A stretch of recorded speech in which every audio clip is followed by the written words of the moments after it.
Esse mês de dezembro serve para a gente entender que quando o Brasil se leva a sério, a gente dá exemplo para o mundo inteiro. O mês de dezembro é o mês internacional para o combate e prevenção da AIDS. Tá aí uma coisa que é muito mais importante do que essa briga burra que tá na moda no país entre esquerda e direita. E por que eu digo que o Brasil tem do que se orgulhar quando o assunto é esse? Porque graças à boa política, que lá atrás uniu o governo, sociedade civil, universidade, especialistas e cientistas, que o nosso bom e velho SUS é aquele SUS mesmo que a gente gosta tanto de criticar, porque de fato ainda está muito longe de ser tudo aquilo que a gente precisa, desde meados da década de 90, oferece gratuitamente o melhor tratamento contra a AIDS no mundo. Essa história não foi fácil de ser construída e não foram poucos os interesses que o Ministério da Saúde e a sociedade brasileira tiveram que enfrentar na época para viabilizar a distribuição gratuita desses medicamentos na rede pública de saúde. Muito dessa história remonta à década de 1990, quando o governo brasileiro, aliado à sociedade civil e a um movimento muito importante de médicos sanitaristas, teve a coragem de colocar a prevenção e o combate à AIDS como prioridade da sua agenda política. Hoje pode parecer meio óbvio que saúde pública tem que ser política de Estado, só que na época, o então ministro da Saúde, José Serra, teve que bater de frente com o lobby da indústria farmacêutica para quebrar a patente dos primeiros medicamentos antirretrovirais, para dar viabilidade financeira à fabricação em massa desses medicamentos, se necessário pelo próprio governo, inclusive. A atitude, que na época foi considerada radical, não demorou muito para ser elogiada na Assembleia Geral das Nações Unidas e até pela Organização Mundial do Comércio. E isso colocou o Brasil numa posição até então inédita de protagonismo e liderança mundial em matéria de saúde pública.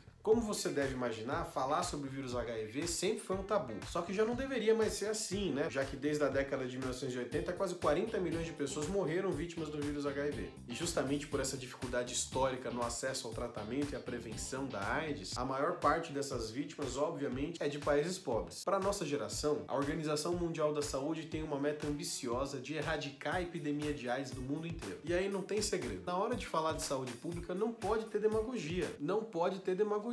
Quanto mais discriminação e ignorância a gente cultivar, mais exposta a infecções a população em geral fica. O preconceito, a crendice e a ignorância com que muita gente ainda fala sobre a AIDS é hoje talvez o maior inimigo da erradicação e certamente o maior inimigo da prevenção contra a doença. Será que a gente quer seguir o exemplo daquelas ditaduras africanas que trocaram a ciência pelo fanatismo religioso e hoje colhem resultados desastrosos? Para a gente erradicar a AIDS no mundo, não tem outro jeito senão disponibilizar para todo mundo que precisa o tratamento contra a doença. E aí que entra a famosa meta 90-90-90 da Organização das Nações Unidas. A ideia da ONU é basicamente o seguinte: garantir que até 2020, 90% da população mundial que tem o HIV tenha conhecimento da sua situação sorológica. Depois, que 90% desses 90% que tem conhecimento da sua situação tenham acesso à terapia antirretroviral de maneira contínua. E finalmente, 90% desses 90% com acesso ao tratamento consigam suprimir o vírus das suas vidas, tornando-o indetectável e intransmissível. No Brasil, 92% das pessoas em tratamento já atingiram esse resultado, o que só mostra a importância da atitude visionária de quem comprou essa briga lá atrás. Hoje, no campo da prevenção, o SUS coloca à disposição de toda a população os tratamentos e tecnologias mais avançados para a prevenção da infecção pelo vírus. É a famosa profilaxia pré-exposição